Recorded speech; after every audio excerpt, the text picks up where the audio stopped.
我们这个系列是给大家说说和秦始皇有关的事儿。那秦始皇呢，离我们现在好多年，很多人对他的印象其实是来自于一些史书和电视剧，感觉起来秦始皇是个什么人呢？生性多疑，残暴专制，好像他不信任人，什么事都自个儿说了算。但其实呢，一个篱笆三个桩，一个好汉三个帮。统领天下的皇上个人力量是有限的，他治理天下呀，非得有四梁八柱帮他忙。就是再多么多疑的皇帝，他身边也有亲信，但是他对亲信信任的程度、给予权力的大小以及控制势力范围的均衡程度，决定了这个王朝的盛衰，决定了他死了之后身后事的安排是否井井有条，是否能真实传达他的意愿。咱们今天就给大伙说说这个残暴多疑的秦始皇，他到底都信任谁？要说他信任谁，很多人先想到有宦官赵高。为什么呢？在一定程度上，太监得皇帝信任，因为太监首先被阉割了的男人，那本身都不是全乎人，名不正言不顺，而且太监的一切呢都在皇宫里，是都由皇上给予，所以皇上对他来说的信任感来自哪儿呢？你没有能力反抗我，你的一切都是我给的，离了我你什么都不是。那么说赵高呢，这个人不是出身名门望族，而是靠他自己个人奋斗。什么？善于拍马屁，善于揣摩圣明。就他琢磨秦始皇算给琢磨透了。他知道秦始皇呢并吞六国之后呢，虚荣心极盛，好大喜功，愿意排场。而且秦始皇出行的时候呢，这不得驾着车吗？就跟现在这个仪仗队那车队似的。所以赵高仔细研究了当时并吞六国之后这其他六国的仪仗队，去粗取精，专门挑那好的，然后呢马匹按照这方式训练，最后形成一个仪仗队，一个车队，马车的车队，然后请秦始皇来坐上。你看看这车队，秦始皇坐在里头很舒服，再从外边一看，哎呦，这浩浩荡荡的，遮天蔽日的，真气派。所以他信任赵高，那看来你练这个好，就封他呢掌管宫廷里，其实就是咱现在说三军仪仗队领头这个这个领导人出行的时候往外围这个，赵高就成干这个的。那么从这个为起点，一点点的获得秦始皇信任，有什么大事小情呢？秦始皇愿意把最贴身的事交给他，但是赵高一这样难免癫狂，就开始利用这个宠信干点坏事，收个贿赂贪污点什么呀。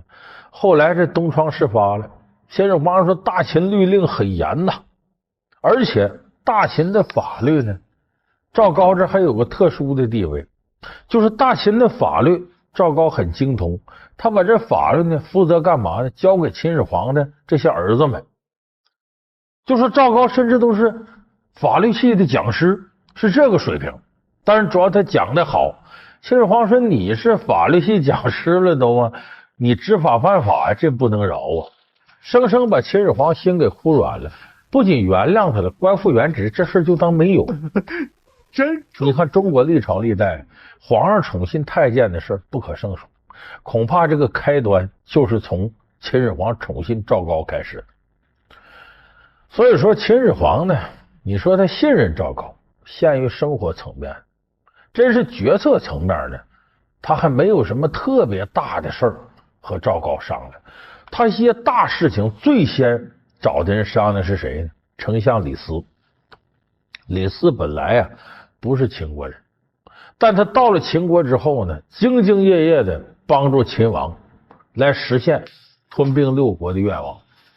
可以说李斯呢是个有雄才大略的人，就他有一套想法，怎么样能够并吞天下。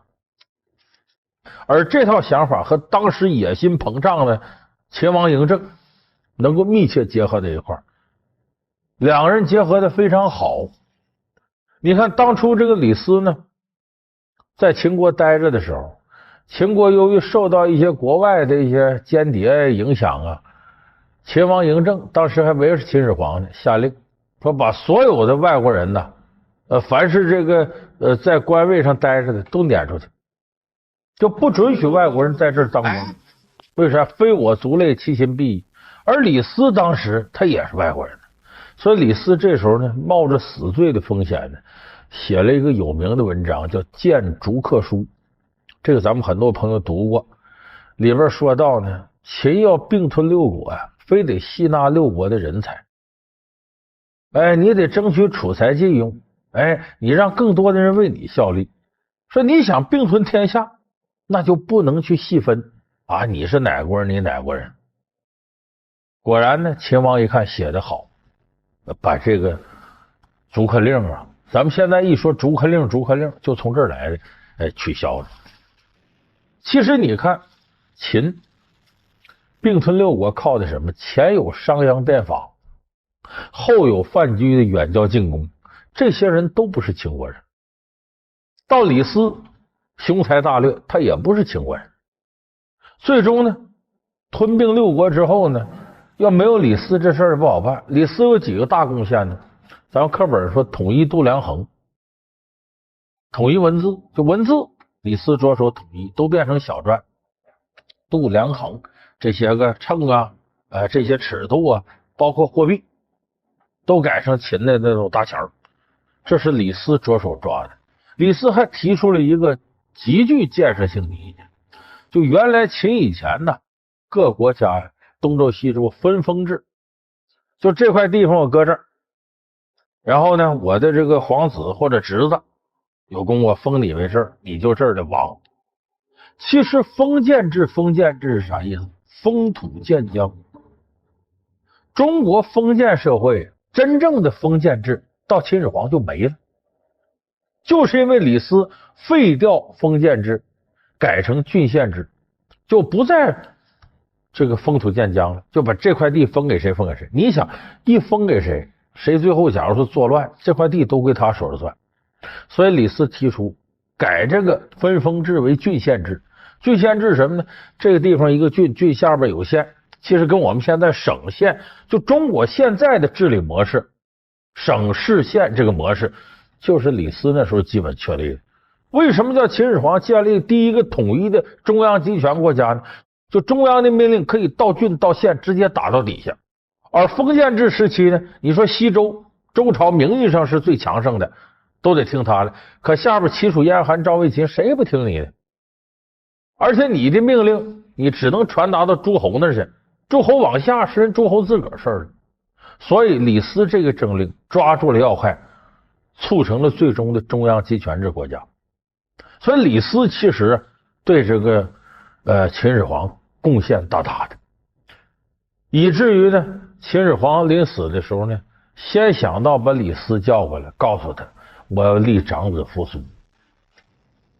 这只有一起打天下的哥们儿才能说出这话，就是你是一个只得托付大事的。有可能秦始皇不喜欢李斯这个人，但是他知道只有你能担当大任，值得秦始皇信任。而且在秦始皇生前呢，李斯的儿子女儿要么是娶了秦始皇的女儿，要么是嫁给了秦始皇的儿子，两家是儿女亲家。就说在政治上面得到信任的，李斯是最近的一个人。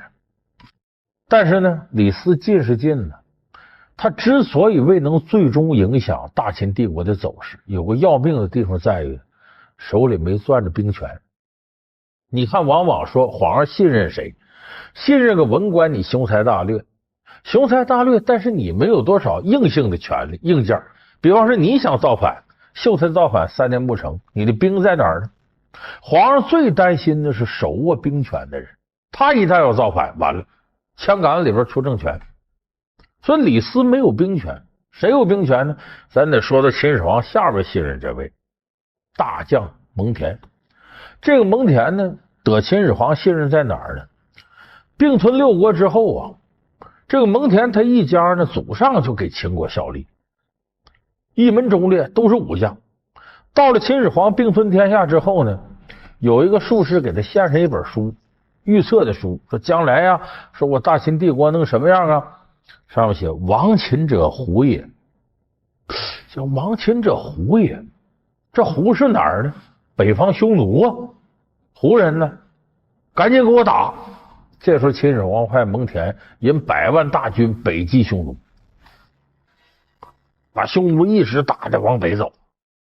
这还不放心，蒙恬想个办法，咱们再沿着黄河这边啊，建立几个要塞，建立44座小城，把这个匈奴南下来全给挡住，随时咱都能发布信号。让秦始皇玩把大的，你就给我接着干，你别光黄河那边，这个从甘肃这边一直到辽东这全给我建。这就咱们今天说的万里长城。蒙恬事实不仅仅是军事将领，还直接当监工修建万里长城，而手握100万重兵，等于是大秦王朝多半个的军事上的身家都落到了他身上。所以你要说这个皇上的信任，还真就是在武将里是最信任他，把兵权给了。但其实亡秦者胡也，那胡不是匈奴，后来才知道谁把大秦灭了。秦二世胡亥，这亡秦者胡也是指胡亥，秦始皇给误会了，所以才跟匈奴开仗嘛。但这蒙恬在这上得军事大权力，受秦始皇信任，但这个信任呢，多少还掺着点一些令人不安的因素。真正秦始皇要托付天下是他大儿子扶苏。扶苏在古文里头字面上讲什么意思呢？就枝叶繁茂的意思。就秦始皇为什么给他儿子起这个名，就希望他将来呀能够势力发展大了，能把天下接下去。可是这扶苏呢，跟秦始皇不是一路子。秦始皇呢，什么事独断专行，很残暴，不管这个不管那个。但扶苏呢，是一个很有人文精神的人，生性善良，什么事不愿意做绝了，所以在一些重大决策层面跟他爹根本整不到一块去。比较典型，像焚书坑儒，这焚书坑儒这种事情扶苏都不干。说爸爸，天底下这些读书人呢，那是对咱社稷有用的，你这么杀人，你最后这人性，这天底下人怎么看？这事他坚决反对，把秦始皇气坏了，就说我推行这政策，你带头反对我。他想了个办法，把扶苏撵走，撵到谁那去呢？到蒙恬那去，干嘛呢？跟蒙恬一块修长城，然后呢，你跟蒙恬呢组成大班组合，镇守北方的边疆。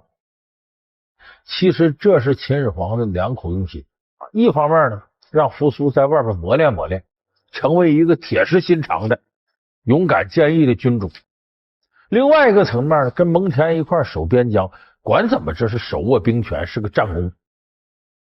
回来之后一说，我替大秦王朝守边疆了，这也立了功了。再一个，第三个，间接的牵制一下蒙恬，监视监视他。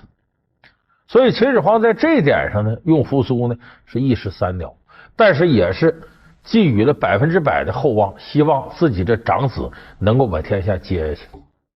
可没想到秦始皇东巡病重，没等回到咸阳，死半道上。但这时候赵高是危机利用，小以利害，最后跟李斯、胡亥形成了联盟，逼长子公子扶苏自杀，然后立胡亥为帝。这个事儿反映了什么呢？就秦始皇生前信任的这些人，他真正信任的掌兵权的和自己的长子在外面没法控制核心权，而身边他信任这几个人呢，人数太少。一旦这几个人达成一个利益同盟，他所有的遗愿全部土崩瓦解。所以就说封建王朝的皇帝，你会发现呢，普遍多疑，他位置高高在上，他不可能说我们现代的民主体制，比方说有个什么中央决策，我们通过制度的形式传达下去，咱要干什么干什么，有人代会，有国务院，有立法机构，有执行机构，它有一个民主机制。可是中国古代呢，这种集权机制、独裁机制，一个人说了算，翻脸比翻书还快，所以造成呢，掌握核心机密的除了掌权者以外，身边少数亲信。一旦这个掌权者本身驾崩意外了，这些亲信一翻手就能把这事给翻过来。所以这就是独裁体制之下必然面临的一种政策传递的风险。所以这种事情从中国历史上第一个皇帝在位的时候就已经看出了这个危机。尽管后代的封建王朝呢，都在通过各种机制来完善这个决策、执行和监督的关系。比方我们说三省六部制，尚书省、中书省、门下省，尚书是执行，中书是这个确立政策、决策，门下是监督。尽管有这样的制度，但可惜所有的权力集中到皇帝一人身上，他说怎么着就怎么着。那他身边的亲信在一定程度上就可以曲解皇意，代替皇意执行。所以这是为什么很多封建王朝一到末世的时候，总会出现这样那样的混乱。这其实就是在昭告我们，把权力关进制度的笼子，民主机制才能让一个国家的政令通行。所以我们说，民主不见得是最好的东西，但却是最不坏的东西，是世界上所有文明国家必须要选择的一条道路。在评书里有定场诗说得好嘛，日月如梭天天天，寒来暑往年年年，升官发财美美美，两腿一蹬完完完。这不是悲观，这是生死的客观规律，谁都得有死。但是越是位高权重的人呢，他日子好，他不想死。中国历史上第一个皇帝秦始皇，他最不想死。你是服仙丹呢，求长生不老药啊。据说因为他不想死，折腾出个日本来。当然这可能都是无稽之谈，但是秦始皇呢，梦想长生不老，这个心是很切的。秦始皇第5次出巡东游的过程当中，死到半道，就是秦始皇50岁就死了。有的人就纳闷说，秦始皇这死说他暴病身亡。你看当时发这个文书也是嘛，李斯、赵高两个人发的，说他突然有病死了。死的时候这尸首都回来，大热天往回走他这道也长也慢，尸首都臭了，没办法，成筐成筐的采购鱼，就说这鱼烂了，出的这味儿。他说不对，有人怀疑不是那么回事。为啥呢？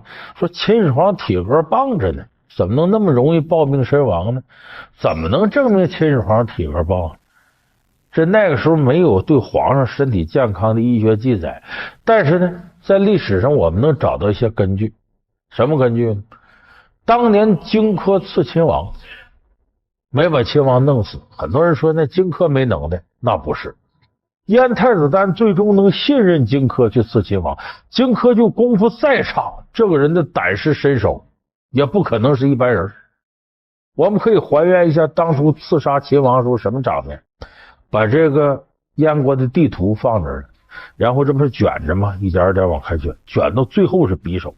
一见着这匕首，图穷匕见。当时秦始皇第一反应是什么？蹦起来了，就起来了，就这个反应是相当快的。你想这么一个刺客来了，一回合一剑给他撂倒了。所以说这事儿就能看出来，秦王嬴政他这身手不错，反应快，很矫健。包括后来呢，有个这音乐家高渐离，记住咱都知道风萧萧兮易水寒，壮士一去兮不复还，这个词儿当时是荆轲唱的，旁边奏乐是高渐离。这高渐离呢，憋着心思呢，要害秦始皇。秦始皇呢也担心他有问题，把他眼睛熏瞎了。为什么不弄死他呢？愿意听他音乐。就秦始皇是音乐发烧友，高渐离这记住这中国好声音，所以就是天天把那高渐离弄身边听他这音乐。高渐离1天2天就开始在柱里灌上铅，他是看不见，通过耳音听秦始皇大概在这儿，弹着弹着举起来就冲秦始皇砸去了。你想这个瞎子的耳音很敏锐，这一砸的不准。你想他这会儿正是音乐发烧友的状态，沉迷在音乐当中都能有这么快反应，所以我们说秦始皇身体素质相当好，那不是一般人能比的。身体素质这么好的人，在这个东巡之前又没有什么征兆，怎么会50岁就死到半道上呢？所以有人呢就怀疑说这秦始皇呢，这是什么原因死的？有人就分析说是安全护卫问题，不可能。这怕死的人呢，他把安全护卫看的是第一位的。秦始皇每次出行身边带的武士什么都多，而且他也善于迷惑这些刺客。你看由于秦国灭了韩国，韩国有个贵族叫张良，张良张子房汉初三杰之一，这张良就琢磨报仇，所以秦始皇出游的时候到了博浪这个地方，张良呢训练了一个大力士，拿着一个100多斤的锤子，大锤，史称叫博浪锤嘛，这有典故的，说这大力士就准备看哪个是秦始皇的銮驾马车，这一锤下去，连人带车我都给你拍扁了。可是等这个秦始皇车队过来，张良傻眼了，怎么的？那个时候天子6乘，什么6乘？6匹马拉着，一般大臣只能4匹马拉车，就是你要想认秦始皇车也不难，哪个车6匹马拉着，那就是他。说别人也可以6匹马，对不起，那叫御制。你想当皇上吗？就地就给你斩首，所以不可能有别人6匹马。但是绝就绝在秦始皇呢，自己也坐4匹马拉的车，我自降身份。结果这车队浩浩荡荡过来一看，全是4匹马拉的车，分不清楚了，没办法，只能挑中间看起来最豪华那个。结果那车里根本不是秦始皇在后头，所以秦始皇周围的安全防卫第一流的，保密工作做得也好，所以这不但可能安全防卫的问题。在第二个，有人说这秦始皇如果要不东游，这可能就没这事儿了。那为什么他在宫里好好待着，他非要出来东游呢？秦始皇还特别迷信，他就是因为怕死，他才出来东游。因为就在秦始皇东巡这一年，出了3件事，弄得秦始皇心里不得劲儿。怎么哪3件事呢？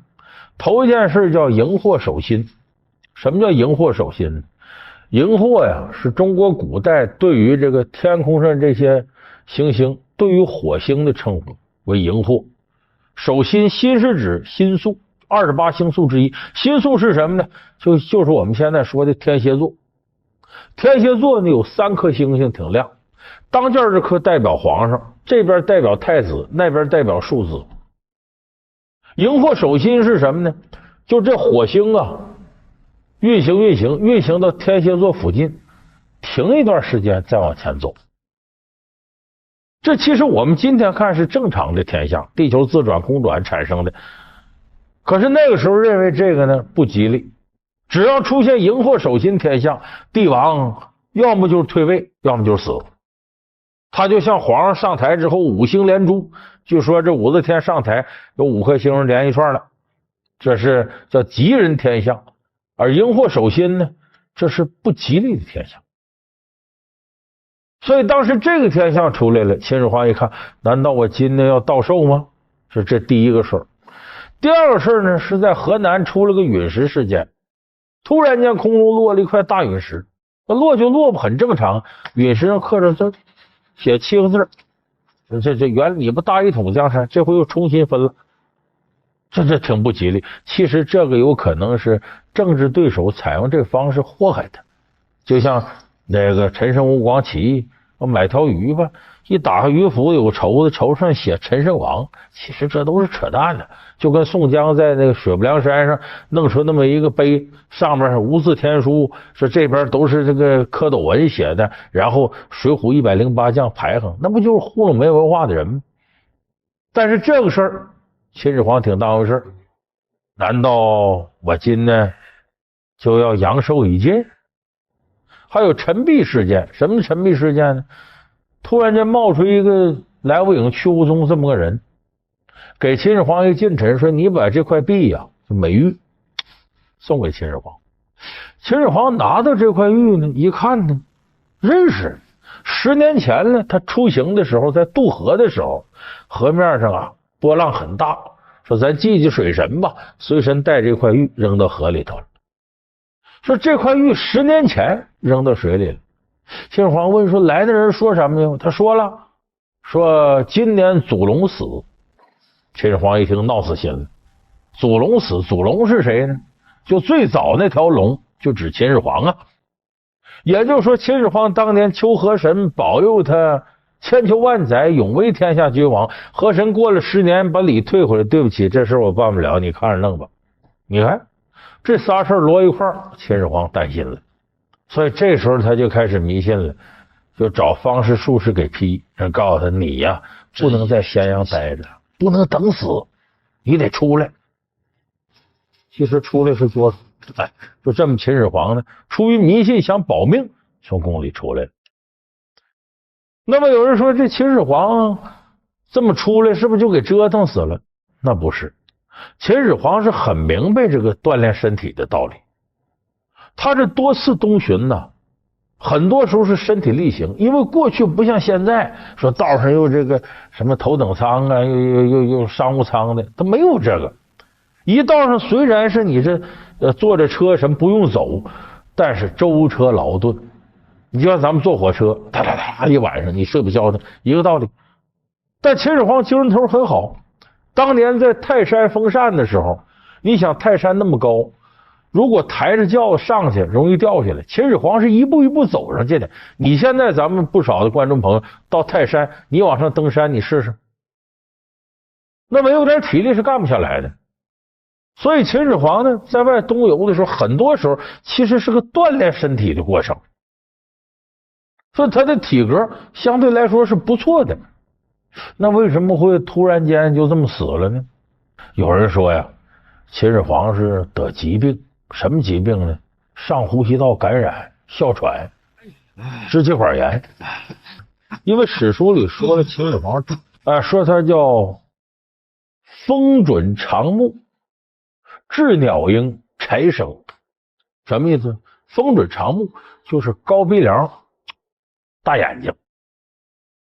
雉鸟鹰是什么？鹰是指胸口的，雉鸟有点鸡胸脯，像鸟一样。柴生是什么呢？就说话声音像豺狼的声音，说白有点痰嗓，呜了呜了的，有时候叽撩叽撩的。有人就推断呢，他这痰嗓说明什么呢？说明呼吸道不好。这个雉鸟鹰得鸡胸脯的人呢，经常这呼吸道什么的不顺畅，有时候容易哮喘。说是根据这2条定啊，说秦始皇在路上突然间感染细菌，这个支气管炎引起上呼吸道感染，最后哮喘发作憋死了。说可不可能呢？其实这史书记载这几条啊，不足为凭。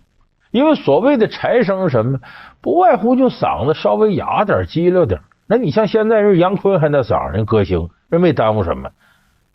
所谓的鸡胸是什么？不外乎就稍微往前凸一块。因为史书另有记载，秦始皇1.89米那么大个的，是魁梧的汉子，不至于这小鸡胸脯，不是那样。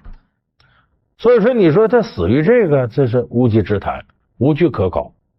再有说秦始皇累死的，怎么累死？说秦始皇一天呢批公文得120斤，是那时候120斤等于现在60斤。不是60斤公文，那不累死了？你别忘那会儿没纸呢，是竹片，60斤竹片上刻字能多少？那可能比后代皇帝，比雍正、乾隆批文时候批的少多了，所以他也不大可能是累死。还有一种说法，中毒死的，他不总吃仙丹吗？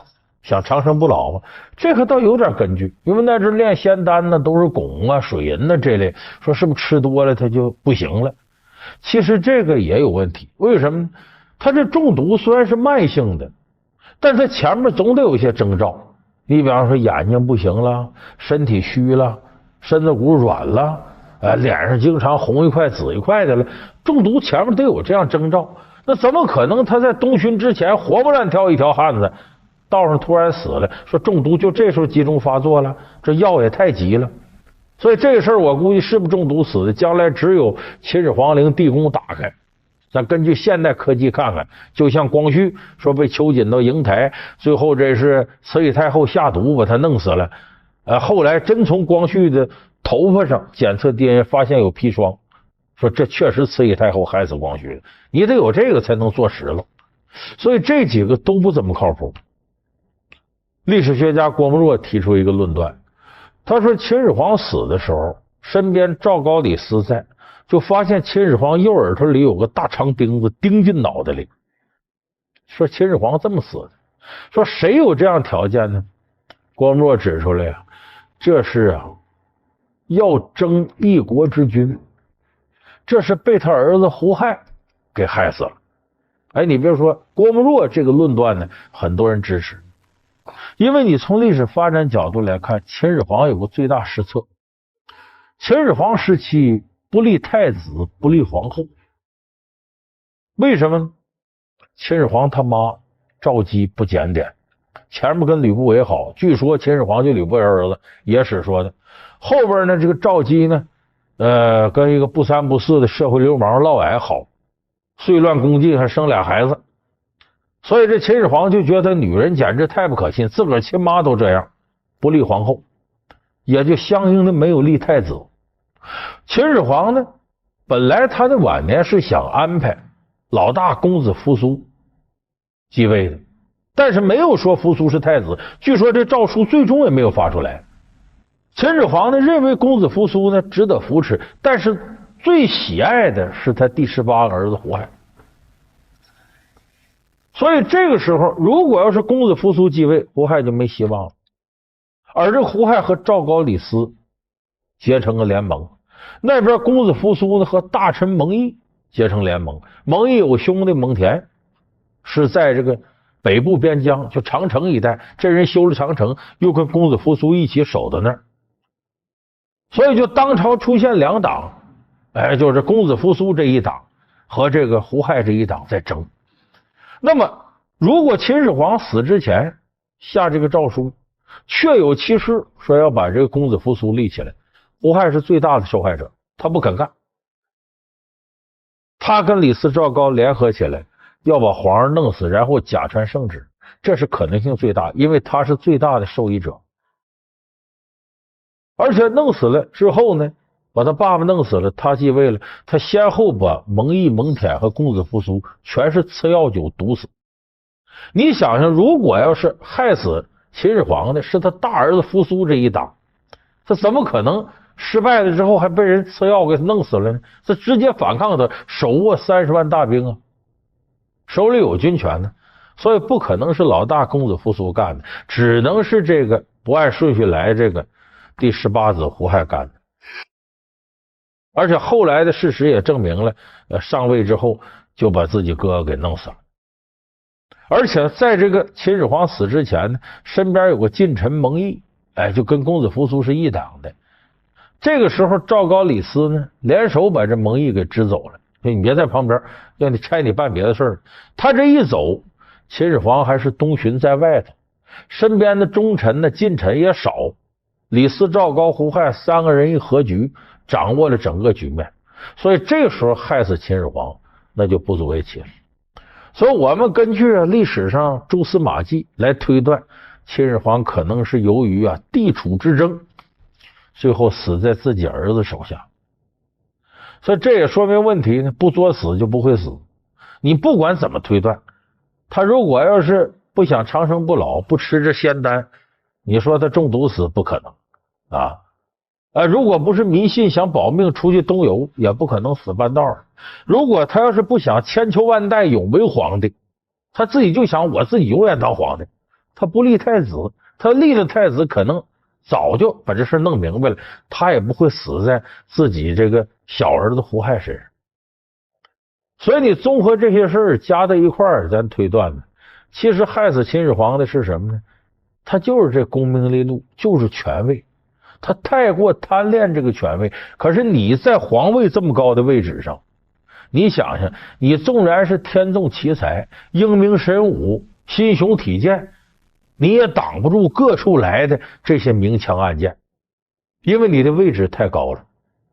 所以说，最高的权位意味着最大的风险，最大的风险背后就会产生多种多样置你于死地的可能。所以后来呢，袁克文，袁世凯他儿子，一听说他爸爸袁世凯要当皇帝，袁克文写了一首诗，说的最有道理，其中有2句大家要记住，这是千古名句：绝岭高处多风雨，莫到琼楼最上层。在中国历史上从这个秦始皇一统6国之后，中国开始有皇帝这叫法。在这之后呢，有500多位皇帝。这500多位皇帝呢，有的是很圣明，有的很昏庸，有的很善良，有的很残暴，有的呢还有艺术家气质，有的就绝对不务正业。那么这么多皇帝里边，史书上大致都有记载。留下些谜团和不解之谜的最多的是哪个皇帝呢？那就是头一个秦始皇。为什么呢？因为我们知道秦始皇的事儿啊，史书上记载的基本上最早就是《史记》，司马迁写的。司马迁什么年代人呢？汉武帝年间人。也就是说，《史记》成书的时候，秦始皇已经没100多年了。那么我们今天给大伙说100多年前的事儿，你可能怀疑真的假的？你怎么知道呢？那司马迁写100多年前秦始皇，他也不可能都是真的。所以就是秦始皇给我们留下的谜团，那是最多的。他不同于后代，你比方说这个说宋徽宗、宋钦宗，说这个朱元璋等等，他身边都有一些大臣呢，天天记录他饮食起居。那等于是跟现场直播差不多，唯独秦始皇隔100多年，我们才知道他不少事儿。到现在为止，真伪难辨。有人说简单，说怎么？有一种方法是最容易断辨。他不有秦始皇陵吗？就秦始皇那个坟呐，帝王陵啊，你把那弄开，那不他生前啥样，基本你就知道差不多了吗？这确实是个办法，但问题是你弄不开。为什么呢？因为秦始皇陵呢是现在人类已知的最大的帝王陵，到现在为止，秦始皇陵的地宫就最核心那一块还没有被打开，它也是世界上最神秘的帝王陵。据说呢，这陵在这个陕西咸阳，说这个陵里头呢有阴兵把守，就阴间那些兵。说到晚上啊，你要如果趴那土那儿，你往底下听，说里头人喊马嘶的，还挺热闹。说秦始皇还在里头来回游荡呢，来巡视自己的这个城池。反正这传说呀，就说的活灵活现的。当然，主要这地方也太大了，多大呢？秦始皇陵的地宫啊，就整个这个方圆面积相当于78故宫那么大。他是秦始皇在世的时候，用了72万人修了38年才弄成，那简直大的不得了。它分成多少部分？地上、地下的。它地上那部分呢，等于里头有上万人能够上朝的宫殿。那宫殿群呢，直接挨着咸阳，能和阿房宫都连上。当然，这些呢，现在已经早都没了，兵荒马乱这么些年都不见了。这光地上部分就很辉煌。那地下部分呢？你别的咱不说，现在秦始皇陵我们开发出来的就是那个兵马俑1号坑、2号坑、3号坑，最近又整出一个军备库来，就是那兵马俑开发出来。而像这样的坑有400多个，你就说秦始皇陵得多大吧？兵马俑那坑，咱们有朋友去西安那边旅游见过，那坑都多老大，是这样的坑400多个。说为什么说你把这打开都明白了呢？你就拿这个秦始皇兵马俑这个开掘出来，大家一看，哦，原来秦朝那个时候这当兵是这样的，穿着盔甲是这样的，发型是什么样，拿的兵刃什么样，战车什么样。因为你把那东西挖掘出来，就可以还原当时的战争场面。就你史书上再怎么记载荒谬，你跟这一对就知道。因为过去中国死人，尤其是帝王，讲究视死如生。什么叫视死如生呢？就是我死之后啊，那些待遇啊，生前啥待遇，只要我埋的时候能这程度，我就能带过去。所以中国历史上注重什么呢？叫厚葬。就说我死的时候得风光，为啥？就把活时候荣光都带到地下去了。所以就秦始皇陵呢，可以肯定的是，为什么他修这么大？他就是要把生前的荣耀都带到死后去。所以相传的秦始皇这帝陵里头什么东西都有。说这个秦始皇的棺椁呀，也就都是金的，秦始皇尸体在里边躺着。说他可不是老是搁那飘着，说地宫里头水银多，模拟地面上的江河湖海，按照当时中国地形，也把那个河流引进来，说他这棺椁就在上面飘着。抬头往上一看呢，地宫的顶上呢是个宝石镶嵌的，模拟日月星辰，什么大熊星座、小熊星座了，这全有，都能到这种程度。所以你想，这不就是我刚才说的视死如生？他想把生前的荣华富贵能够带过去，他一定对生前的荣华富贵有所展现。所以你这么一比，你看，只要把地宫这打开，就像我们看秦始皇兵马俑陪葬坑里边，都能得出这么多考古发现，都能证实当年到底是真相是什么。你说把地宫打开，那还了得？其实这一打开呢，会有好多的谜团迎刃而解。你看，咱们说这个，就拿兵马俑来说，它解决了好多问题。就说这个过去孔夫子有句话，咱们翻开《论语》，孔夫子那是生气了，骂街呢，在这叫始作俑者，其无后乎？什么意思？就是说，第一个做出俑的人，他绝乎，其无后乎嘛，就绝乎。为什么孔夫子这么生气骂呢？孔夫子认为啊，就是最开始这个父系氏族公社往奴隶制社会延续的时候，说有个有权势的人死了，他要呢用这个陶啊土啊做成兵马俑那样，就俑，用这东西陪葬，意思是死了之后他代替这个阳间的人来陪我，来伺候我。说有人先这么弄，到后来呢，有人发现这用这个有什么意思，还不如直接用活人，才有殉葬，就把活人直接拉下活埋了，这多惨呢！有的帝王死了，宫女跟着殉葬，妃子跟着殉葬啊，这个习惯一直延续到清朝。有人说这孔夫子说这多狠，要没有当初做俑的人，能有后边的事吗？所以孔夫子骂始作俑者，其无后乎？他骂的对不对呢？大错特错了。因为秦始皇兵马俑一开掘，它证明了一个道理，就是这个俑啊是先有活人殉葬，后来觉得搁活人殉葬太残忍太浪费，才改成做成俑的。就说不是俑在前，而是俑在后。这一点咱看《诗经》里头写的很清楚，《诗经》里头不是赋比兴风雅颂吗？这个《诗经国风》里头秦风就说秦国的事儿，就是说秦始皇的这个祖上，战国时候那秦国有那么一篇叫《秦风黄鸟》，怎么写？叫皎皎黄鸟止于极，随从穆公子车燕兮，为此燕兮百夫之防，临其穴惴惴其力，比苍天兮见我良人，如可熟悉人百其身。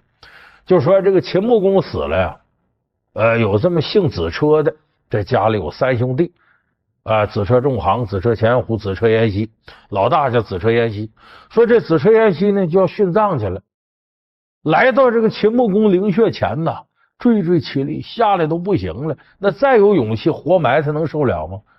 完了，旁边人看了挺可惜，比苍天兮，老天爷呀，见我良人，把这么好一人就给弄糟践了。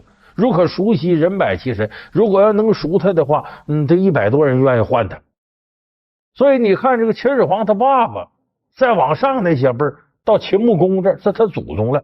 秦穆公死的时候，那春秋五霸是用活人殉葬，到秦始皇这儿呢改成兵马俑了。这说明什么问题呢？就是俑在活人之后，而非活人之前。所以正史孔夫子说始作俑者，其无后乎？这是骂错了，骂的不对。所以这些地下的陵墓你一旦要打开，你会发现那里头这个揭示的事儿就很多了。你像兵马俑，它同时还带给我们很多传奇想象。咱们看那个张艺谋的电影《古今大战秦俑情》，说这个秦始皇有个亲信将领叫蒙天放。蒙天放呢本来很得秦始皇信任，结果秦始皇呢派这个方士呢带童男童女到海外求长生不老药，有个童女叫东儿，和这个蒙天放就相爱了。这事儿是欺君之罪，被发现之后两人都得死。结果这东儿临死之前呢，把长生不老药送到蒙天放嘴里，完蒙天放就被外边包上泥呀陶当兵马俑殉葬去。其实吃长生不老药没死，这个东儿呢死了，隔了多少辈转世到现代社会呢成一个三流影星了，被人陷害呢调到秦始皇陵里边去了。正被这些贼人追杀呢，这蒙天放站那是兵马俑啊，他没死啊，一看自己练下去。这张艺谋演这个梅天放，那东儿有巩俐演，你看这就给现代人提供了很多想象，就这里头有如何这个事儿那个事儿。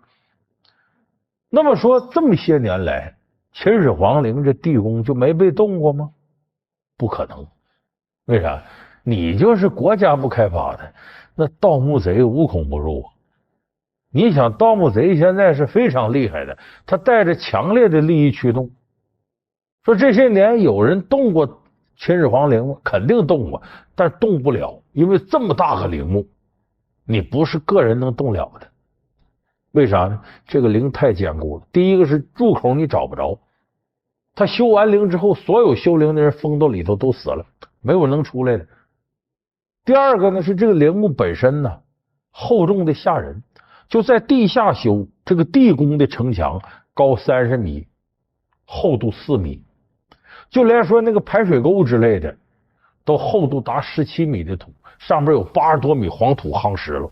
你想想这么坚固，寻常盗墓贼加过去那种生产力，说一军队拿个镐啊锹啊你就能给挖开。而且那时候那个修地宫城墙啊，它有标准的，就是呢你这个城墙立好了吗？这人隔着大概有30米开外，就是弓箭发力最能发力的地方，歘一箭射过去，只要这箭能插到城墙里，你就得给我推倒重修，你得一碰啪就弹开，这才行。就是他的地宫坚固到这种程度，你想想平常人谁还能弄进去？就是这么些年秦始皇陵没有被打开过，非常坚固，也不知道哪儿是入口。有人说还跑了他了，现在人这科技不行，就炸弹就核弹这弄，这是绝户式干法。说现在能不能把它打开呢？不是打不开，也能打开。但问题就在于我们现代人不能轻易尝试这个事儿。为啥？你想要把它打开，得把上头那层土先弄下来，这个过程就太难了。咱们经常看有的时候说汉墓啊唐墓啊，把那土弄下咋弄？都得跟小刷子一点点往下抠。因为什么？你要使劲往下凿，裤衩都塌了，那里头文物多少不全完蛋了吗？那不能这么干。但是你想78个故宫那么大，你把那土摘下来得多长时间？一旦打开之后，外头空气进去了，风风雨雨的啊，阳光进去了，你知道里头得什么样啊？还能保护住了吗？所以谁也不敢冒这险。曾经有人琢磨这个时候算经济账，说你这要把它打开了，这每年得吸引多少人旅游，一年好几个亿挣不成问题，我们用这钱来保护不更好吗？再一个说，这打开了，所有的历史真相都出来了，咱是验证史记司马迁说的对不对？后世人猜想是怎么回事？但是更多的人反对，现在就把秦始皇陵打开，说那想知道历史真相，其实我不知道大家想没想过这事儿，你把这陵刨开了，万一像那埃及金字塔似的，打开一看里头也没啥东西，除了木乃伊没别的玩意儿，你说你失望不失望？你原来想象的地宫里头五颜六色、丰富多彩、富可敌国，如何，突然间啥都没有了。那么其实我们研究历史，一方面是探求真相，另外一方面历史给我们带来的想象力是无穷的。假如有人告诉我们历史上某一年某月到现在就跟我们现在记录每一天似的，完全还原的现场直播，你还想看吗？没意思了，那就。所以我想，万一秦始皇陵打开了，里头没有我们想象那样，甚至很苍白很空洞，咱们的伟大的想象力由此就可能受到很大打击和枯竭。所以我说，既然我们没有能力保护好2000多年前的东西，现在咱就不要打开，就让那里成为一个我们有无穷想象力关注的地方，不知道那里是什么，不知道会好成什么样子。也许这种方式是我们对传统文化最好的、最有利的一种保留。所以在我看呢，起码我有生之年，我也不希望它能打开，我宁可不要那个时候历史真相到底是什么。所以对于人类来说，我们还是多留一点给我们带来想象力空间的地方，少一点实证主义，不要把什么事情都弄得那么实那么真。